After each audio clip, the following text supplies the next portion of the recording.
आनंद एक कॉलेज में छात्र था। उसने एक डीलर के शोरूम में एक सुंदर स्पोर्ट्स कार देखी थी और वो लंबे समय से अपने लिए एक ऐसी ही कार चाहता था। आनंद जानता था कि उसके माता पिता इसे खरीदने के लिए सक्षम हैं, इसीलिए उसने उन्हें बताया कि उसे ये कार अपने ग्रेजुएशन कंप्लीट होने पर गिफ्ट के रूप में दें। देखते ही देखते वो दिन भी आ गया और पिता ने जेम्स को अपने निजी कार्यालय में बुलाया। उन्होंने उससे कहा कि मुझे तुम्हारे जैसे अच्छे बेटे पर बहुत गर्व है। उन्होंने उसे बताया कि वह उसे कितना प्यार करता है और उसे एक प्यारा रैपर से लिपटा हुआ उपहार दिया। आनंद उस छोटे से गिफ्ट के डब्बे को देख निराश महसूस करने लगा, लेकिन वह जानने के लिए उत्सुक था कि ऐसा क्या था उस बॉक्स में। इसलिए उसने बॉक्स तुरंत खोला और उसमें एक लाल कपड़े से लिपटी भगवद गीता देखी।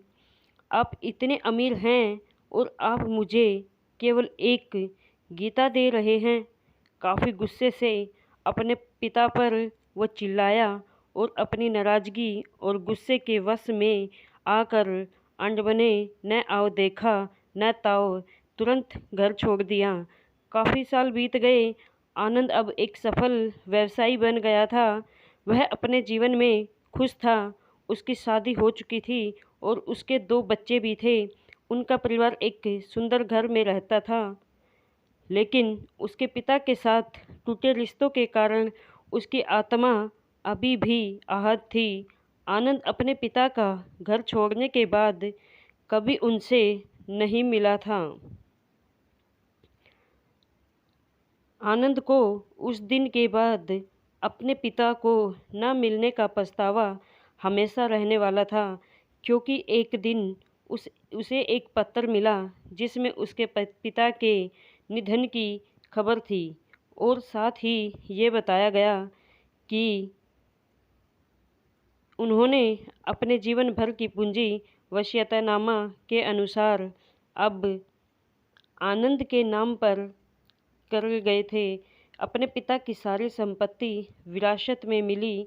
तब आनंद अपने पिता के घर पहुंचा और कुछ महत्वपूर्ण कागज़ की तलाश करने लगा और गलती से उसे वही भगवद गीता का उपहार लिपटा हुआ मिला, जिससे देख उसे फिर उसी उदासी का एहसास हुआ।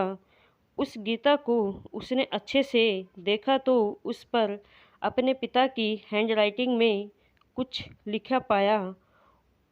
उस पर लिखा था, मैं खुद को बेचकर भी हर सपना पूरा करूँगा तेरा, बस तू सपने जरा बड़े देखना। ये बोल रहा बाप नहीं, जिंदगी का सबसे पहला दोस्त है तेरा।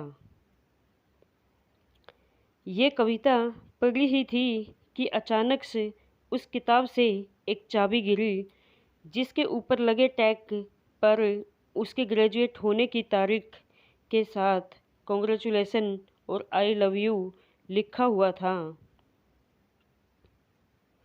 आनंद के सर के ऊपर से उसके पिता का साया तो पहले ही उठ चुका था और आज उसकी ज़िंदगी की सबसे बड़ी गलती के बारे में जानकर उसके पैरों के नीचे से ज़मीन भी खिसक गई। इस दिन आनंद की आंखें और रूहें दोनों पछतावे के आंसू रोई।